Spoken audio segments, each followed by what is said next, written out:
Eu queria que você abrisse comigo lá em 2 Coríntios, no capítulo 5, por favor, bem rapidinho. 2 Coríntios, no capítulo 5.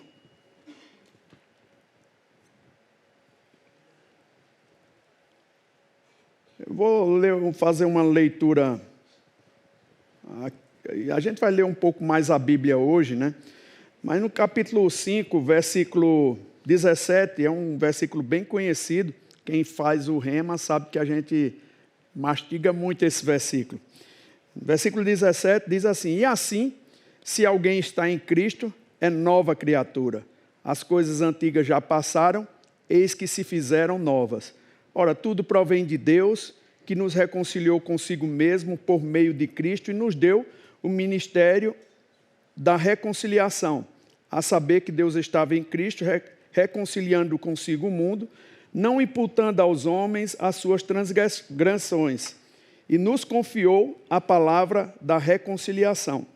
De sorte que somos embaixadores em nome de Cristo, como se Deus exortasse por nosso intermédio. Em nome de Cristo, pois, rogamos que vos reconcilieis com Deus. Aquele que não conheceu pecado, ele o fez pecado por nós, para que nele fôssemos feitos justiça de Deus. E nós, na qualidade de cooperadores com ele, também vos exortamos a que não recebais em vão a graça de Deus, porque ele diz: eu te ouvi no tempo da oportunidade e te socorri no dia da salvação. Eis agora o tempo sobremodo oportuno, eis agora o dia da salvação, não dando nós nenhum motivo de escândalo em coisa alguma, para que o ministério não seja censurado. Uau!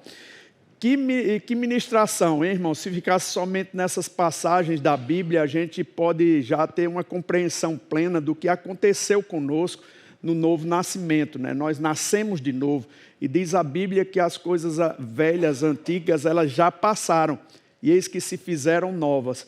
Agora, irmãos, se nós tivermos a nova criação, ou tivermos acesso a Jesus como Senhor e Salvador da nossa vida, mas não soubermos andar corretamente segundo a palavra, isso pode trazer dano para as pessoas que olham para nós.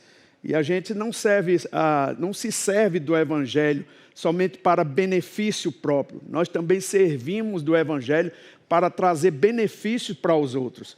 Então a nossa vida ela tem que condizer com aqueles escritos bíblicos, né, com aquilo que a gente vê na Bíblia.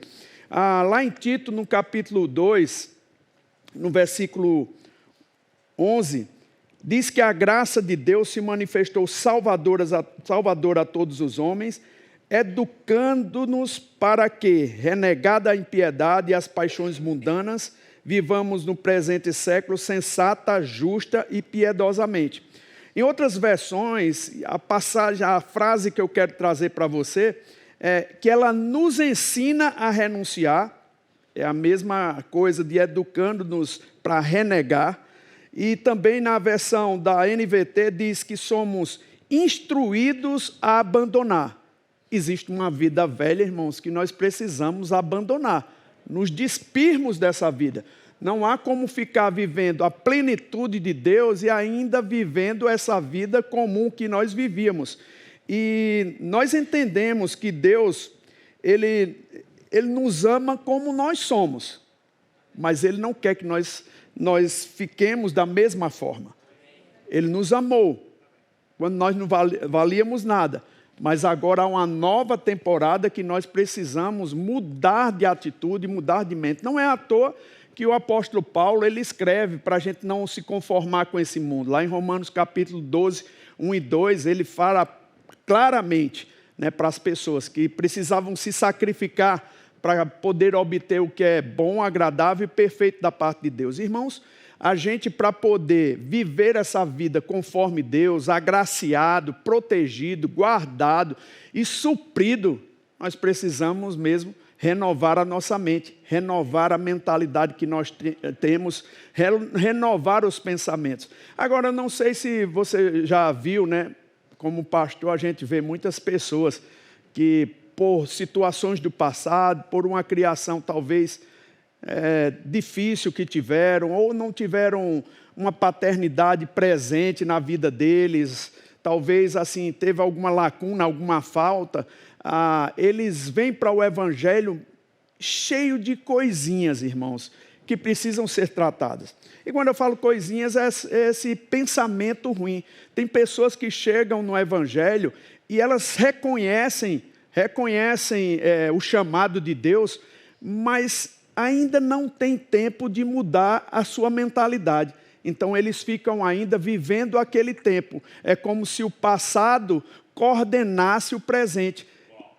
E eles ficam, de alguma forma, sempre voltando, visitando o passado.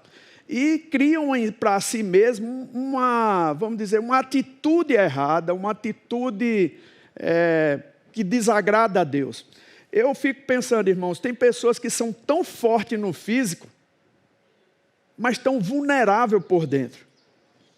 Muitas vezes essa estrutura física esconde fragilidades. Eu não sei se você já viu pessoas que são bem grosseiras e quando você vai falar, no fundo, elas são muito frágeis. Elas lidam com uma autoimagem muito distorcida. E esse tipo de comportamento, esse tipo de sentimento, esse tipo de pensamento, irmãos, ele precisa ser combatido. Porque se você entra dentro do que Deus tem para a sua vida, como um líder, como um pastor, a tendência é você carregar as pessoas com aquilo que você traz. Amém? É por isso que a palavra de Deus, ela precisa renovar a nossa mente, para que nosso comportamento seja diferente. Deus exige isso de nós. Quando a gente fala sobre fé, irmão, não estamos falando somente de um poder que vem para te abençoar, para destravar coisas. Graças a Deus que a gente atrai o poder de Deus pela fé. Mas a fé é um estilo de vida. Amém? Diga, fé é um estilo de vida. E, queridos, assim, a gente precisa se comportar assim. Quando a gente vê a vida das pessoas no Velho Testamento, irmãos, eles não tinham salvação. Num sentido assim, eles não tinham Jesus habitando no coração deles. Eles tinham que fazer pela força da carne. Nós não vivemos pela força da nossa carne. Nós não estamos lutando contra o pecado. Nós já fomos livres do pecado. E essa mentalidade tem que estar em você. Você já foi livre do pecado. Você não está lutando contra a pobreza. Você não é pobre, irmão. Existe uma prosperidade em você. Nós estamos numa base diferente e a gente precisa conformar a nossa mente com isso. Agora, queridos, eu vendo ainda coisas, né, de pessoas que Deus usa, e todos nós que estamos no Evangelho queremos ser usados por Deus. Eu não acredito que você só está numa igreja ou num lugar para ser beneficiado. Graças a Deus, porque nós somos beneficiados, mas nós estamos lá também porque nós somos cooperadores de Deus. Nós cooperamos com o Evangelho. Existe um grupo de pessoas lá fora que precisa do Evangelho. E se nós não nos conformarmos com esse Evangelho, nós não vamos apresentar o Evangelho bem como nós devemos fazer. Então, muitas vezes nós vamos ver pessoas que são nascidas de novo, mas de alguma forma eles servem ao diabo em motivos de escândalos. E nós não fomos chamados para isso. Mas eu queria apontar para você de forma breve, de forma rápida, algumas pessoas que a gente vê na Bíblia que Deus usou. E Deus usa essas pessoas que têm um comportamento de fé, uma vida de fé, uma disposição de obedecer a Deus. Todo o tempo Deus vai estar, de alguma forma, fazendo alguma coisa por eles. Lá em Lucas, no capítulo 1, se você não quiser abrir, não precisa não, tá? A gente vai ver alguns personagens que, para mim, marcam com a sua atitude de vida. Muito mais do que o poder de Deus, a inspiração de Deus sobre a vida dele, era a vida que eles levavam. No capítulo 1, versículo 5, diz: nos dias de Herodes, rei da Judéia, houve um sacerdote chamado Zacarias, do turno de Abias. Sua mulher era das filhas de Arão e se chamava Isabel. Veja, irmãos, o versículo 6. Ambos, diga ambos, eram justos diante de Deus, vivendo irrepreensível em todos os seus preceitos e mandamentos do Senhor. Qual a qualidade que fez com que Deus visitasse essa pessoa? A Bíblia fala que eles eram justos e viviam de forma irrepreensível. Essa forma de viver, irmãos, essa conduta de vida atrai a visão de Deus para você. Você fica sensível. Não é que nós estejamos comprando alguma coisa da parte de Deus, porque, irmãos, a gente não compra a salvação, a gente não compra uma visitação da parte de Deus. A gente não adianta o que você fizer. Talvez você pense assim, eu vou orar 8 horas por dia. Ainda assim, se sua atitude for errada, né, você não vai ter a visitação da parte de Deus, vamos dizer assim, iluminação. É quando a gente concilia essas coisas, sabe, irmãos?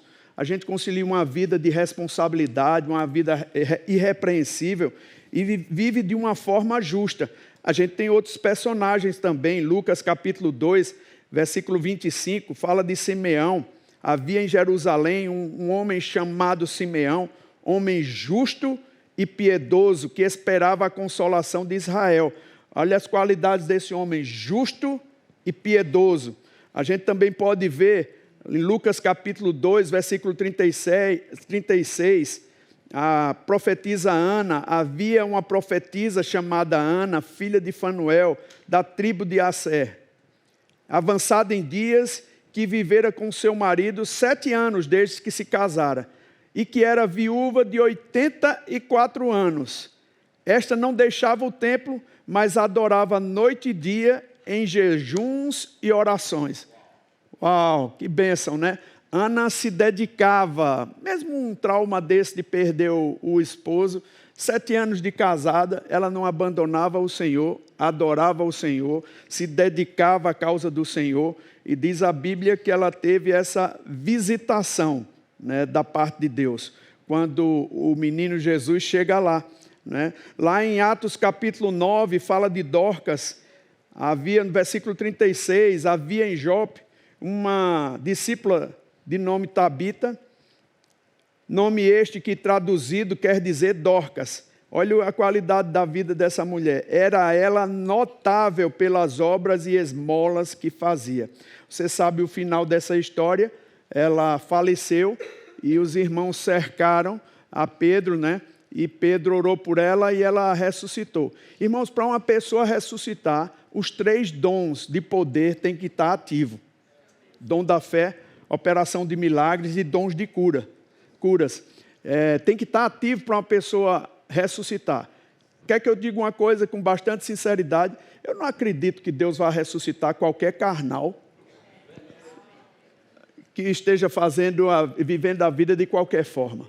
Deus tem propósito, irmãos.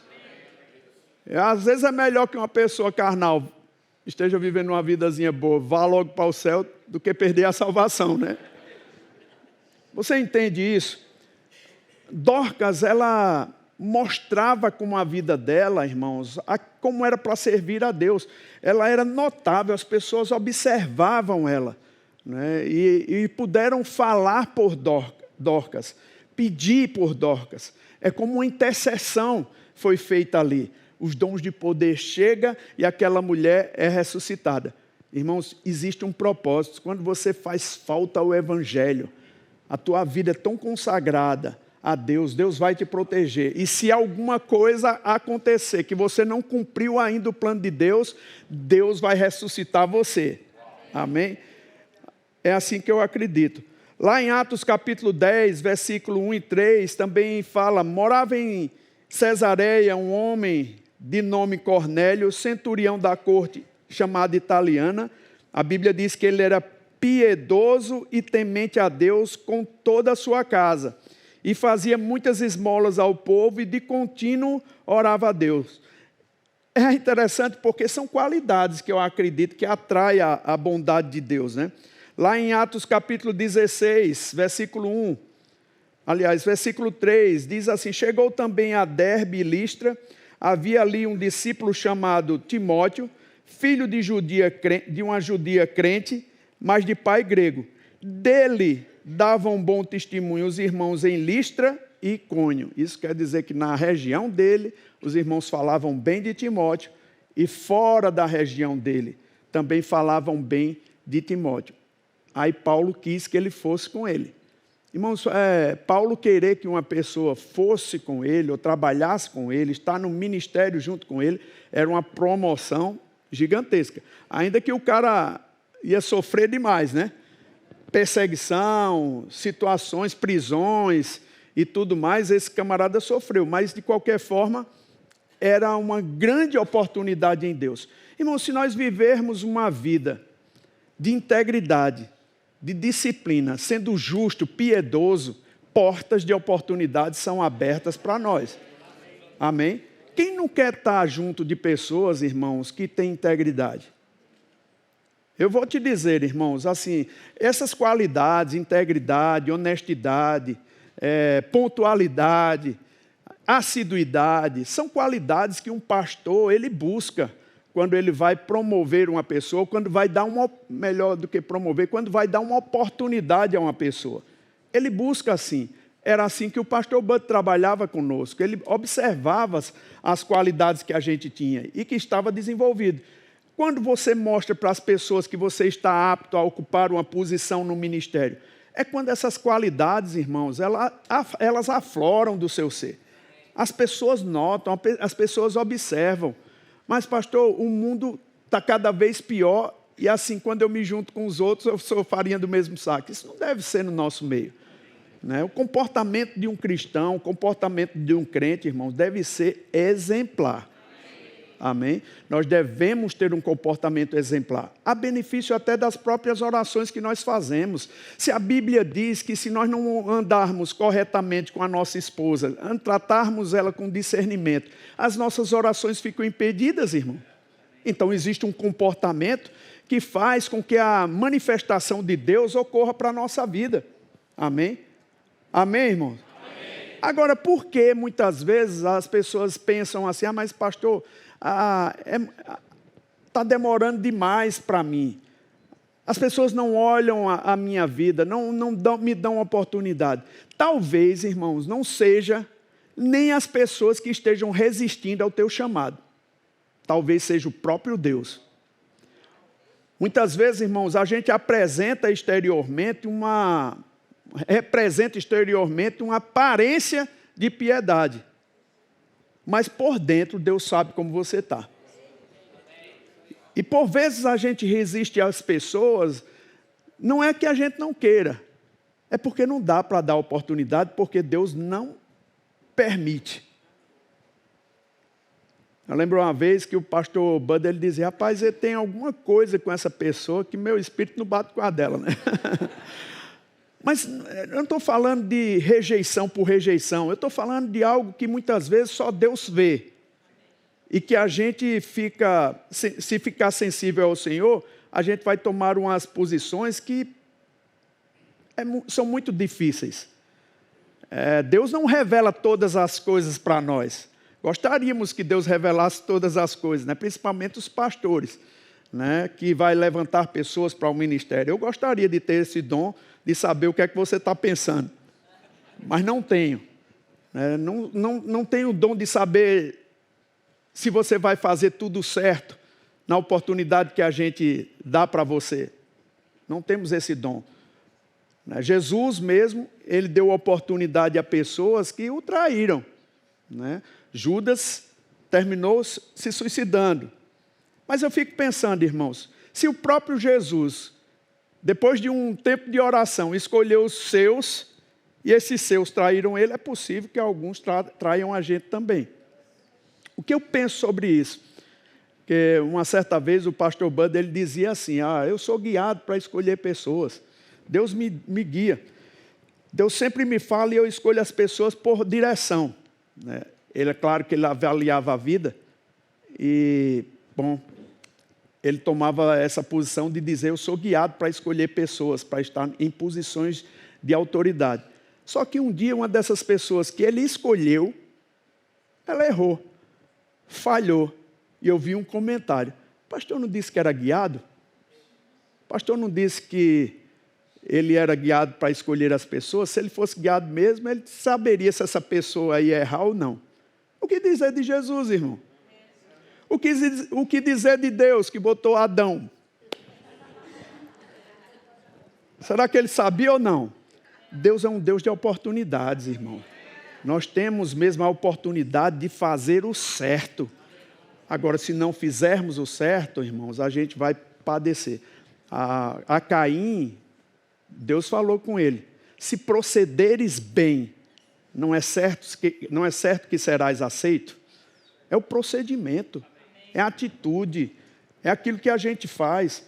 Agora eu fico pensando, irmãos, se você pensa, né, na sua vida, eu não sei qual a idade que você tem, mas se você tem conhecimento sobre o chamado, se você tem essa percepção de que para estar no chamado de Deus, na plenitude do que Deus tem para a sua vida, você precisa de tempo, até chegar na conclusão. Por exemplo, eu tenho 58 anos, completei hoje. Uhul! Amém. Amém. Muito obrigado. Muito obrigado. Mas, irmão, se eu percebo que para chegar àquela plenitude do que Deus tem para mim, me sobra, 25 anos, eu tenho que ser seletivo nas escolhas que eu vou fazer. 25 anos passa rápido demais, irmãos. Se você tem essa percepção de que o que você vai fazer para o Senhor, o tempo é esse que você tem, essa noção de tempo vai fazer com que você se ajuste. É como uma viagem que você vai fazer, né? Você sabe que está chegando o dia e você vai já preparando a mala para o que você vai precisar quando chegar lá na frente. Essa noção de tempo causa um benefício para nós. Agora, deixa eu te dizer, irmão, você sabe que eu fiz o guardião, né? Eu era o 01. Como diz o outro, me lasquei. Eu era o 01, mas me pegaram para limão, né? A gente aprende muita coisa. E eu aprendi algo com o comandante Braz, logo no início. Que muitas vezes, irmãos, é necessário que a gente coloque pressão para resolver algumas coisas. A gente, às vezes, até pensa que não tem a habilidade, não tem a condição. Mas quando você coloca pressão em você mesmo, você decide fazer o certo da primeira vez. Amém? Lembro numa apresentação que ele fez, ele chamou o 17, que era o Peixoto, né? Depois você acompanha o Peixoto. Mas o 17, o Peixoto, ele foi nomeado. E como o Peixoto ele fez uns videozinhos, né? Engraçadinho, rapaz, eles pegaram o Peixoto para limão, né? Você é aquele engraçadinho que faz vídeo, né? Vem cá, rapaz. Chamou ele e já pegava ele para limão, né? Para tudo era o 17, vem cá. Achei engraçado que 17 foi um dos xerifes lá. E certa vez ele disse: 17, você não vai ser mais o xerife dessa vez, não. Vá lá para trás. Aí ele foi. Aí o comandante disse: agora vou declarar para vocês quem vai ser o xerife da equipe número 1. 17. Era de novo ele. Aí lá vi ele bem frustrado. Bom, irmão, foi engraçado demais, foi bom demais. Mas quando ele pediu ao 17 para fazer uma manobra com a equipe dele, sair do lugar onde eles estavam e se sentar no lugar onde ele mandou, ele perguntou ao 17, quanto tempo você precisa para fazer isso? O 17 olhou assim, disse, 5 segundos. Aí ele disse, 5 segundos, 17? É 5 segundos. Ele disse, eu vou lhe dar 4. Botou pressão. 17 pegou a equipe, as cadeiras eram para todo lado, sentou lá.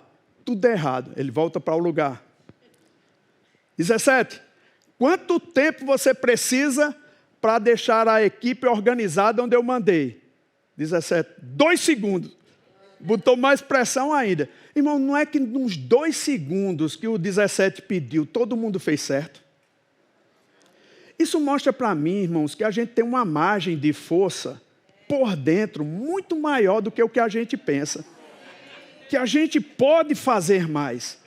que há uma habilidade, há uma condição de fazer. Irmão, você não chegou no seu limite, não. Existe uma graça sobre você. Você não é uma pessoa natural, você é uma pessoa sobrenatural. Você nasceu de novo, existe uma capacitação sobre você. A vida funciona, irmão. Sabe por quê? Porque nós nascemos de novo. O fato de nascermos de novo traz para nós um potencial que nós não estamos vivendo ainda. Para viver essa vida como Deus diz, guiados, informados, sabe, de acontecimentos, porque nós não somos comuns. Se fosse para viver a vida na igreja como vivíamos antes, irmão, nada muda. Nada mudou, então era melhor ficar do lado de lá mesmo. Mas nós não vivemos assim. Quando a palavra entra no nosso coração, irmãos, existe uma disposição, sabe, para mudar tudo na nossa vida, nosso pensamento. Nós não ficamos mais vítimas de um passado que a gente não tem mais. Ei, nós somos novas criaturas. Diga, eu sou nova criatura. Como nova criatura, nós não precisamos ficar visitando o nosso passado. Ah, mas são traumas, passou. Ei, a sua vida passou. Você não tem que estar vivendo um trauma, você não tem que estar vivendo aquela circunstância, sendo vítima, se vitimizando todo o tempo e se desculpando nos seus erros por causa da vida que você teve no passado, das dores que você teve. Queridos, deixa eu te dizer uma coisa. Eu sei que as psicólogos me perdoem.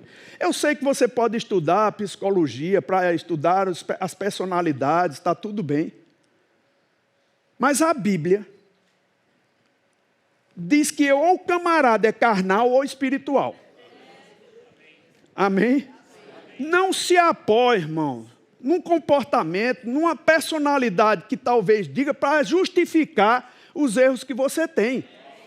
Amém? Ou você é carnal ou você é espiritual. De que lado você quer estar? Qual é o lado que você quer ficar? Irmãos, eu quero ficar do lado da palavra. Eu sou espiritual, irmão. Eu sou espiritual. Eu não vou me estribar, eu não vou me segurar, eu não vou me apoiar num tipo de comportamento que as pessoas dizem que eu tenho porque você é colérico. E daí? A Bíblia diz que aquele que é iracundo, irmãos, deve controlar a sua carne. Uma das coisas, irmãos, que você precisa fazer é ter autodomínio. Controlar o teu pensamento. Sabe assim, já viram daquelas pessoas que algo acontece, elas já ficam pensando, rapaz, fizeram isso por causa daquilo, e estão tramando contra mim, aquela mente que sabota a sua vida. Rapaz, você não precisa viver debaixo dessa pressão. Amém? Você não precisa disso. E esse tipo de pressão, esse tipo de pensamento corrói a graça de Deus que está sobre a sua vida. Amém? E Deus não quer que você viva assim. Deus quer que você viva uma vida plena em Deus. Por isso, Ele te tornou uma nova criatura. Não é tão bom, irmãos, ser nova criação? Nova criatura. Eu nasci de novo. Deus habita em mim. Essa força explosiva, irmãos, está em você para mudar qualquer circunstância na sua vida. Não fique com pena de você mesmo, não. Sabe, Deus já fez tudo por você. Ele já te transportou desse império das trevas para o reino do Filho do seu amor. Sabe o que é um império, irmãos? É um dominador. Você já viu um domínio? O diabo domina a nossa mente, domina os nossos pensamentos, mas nesse reino não, que nós fomos transportados. Nesse reino, vive em paz. Sabe, o passado não importa mais. Quem você era não importa mais. As coisas mudaram. Você não conhece a minha vida, não. Minha irmã, quando uma pessoa foi alugar o apartamento dela, que era da igreja, ela disse, como é Guto lá? Rapaz, foi até o Charles, não foi? Aquele homem é um santo, né? Ele não disse com essas palavras, não, é um homem doce demais. Rapaz, tu não conhece como era Guto no passado, não. Brigão. Irmão, eu brigava em todo canto. Era briga de murro, de dentada, de tudo. Não é UFC não, era briga mesmo. Né? Dedo no olho, todo canto. Né? Batia, saía rasgado. Irmão, quando Jesus entrou, minha natureza foi trocada. Minha natureza foi trocada. Eu não sou brigão, irmão. Agora, tem pessoas que foram treinadas para ser assim. Eles dizem, eu sou assim e vou morrer assim. Perde o melhor de Deus. Perde o melhor de Deus. E eu não sei se você quer perder o melhor de Deus, mas eu não. Por isso eu uso minha fé para andar em linha com a palavra. Eu não me permito pensar contrário à palavra, eu não me permito com falta de perdão, eu não me permito pensar errado sobre ninguém, irmãos. Sabe assim, eu quero controlar a minha mente. O fato de eu controlar a minha mente, fazer esse exercício, faz com que eu me torne uma pessoa cada vez melhor. Longe de qualquer coisa. Uma pessoa que pensa demais, a mente gira demais, tudo vai ficar pensando que... ele vai ficar pensando que as coisas sempre contra ela. E Deus tem uma vida melhor para você. É por isso que você precisa se esforçar para estar nesse nível de vida que Deus vai guardar. Eu sei que eu tomei um tempinho a mais, mas eu quero somente falar essa passagem aqui. O apóstolo Paulo, capítulo 3 de 1 Timóteo, ele diz assim: para que se eu tardar, fique ciente de como se deve proceder na casa de Deus, que é a igreja do Deus vivo, coluna e baluarte da verdade.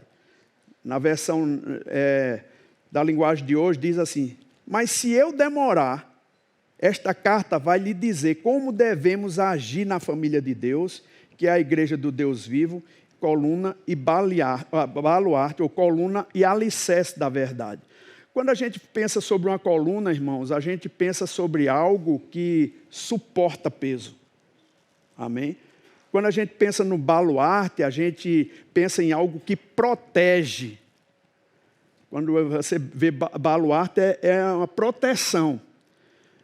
Coluna e baluarte da verdade, irmãos, é ser essa pessoa que suporta, mas que também protege. Que você tome essa palavra para você nessa manhã, que você seja coluna e baluarte da sua casa, que você seja coluna e baluarte da igreja, que você receba essa graça de Deus para fluir dentro de um nível de vida que as visitações de Deus vai chegar para a sua vida. Última pergunta para você: quanto tempo você precisa para que você possa mudar o seu pensamento e a sua vida? Quanto tempo você precisa?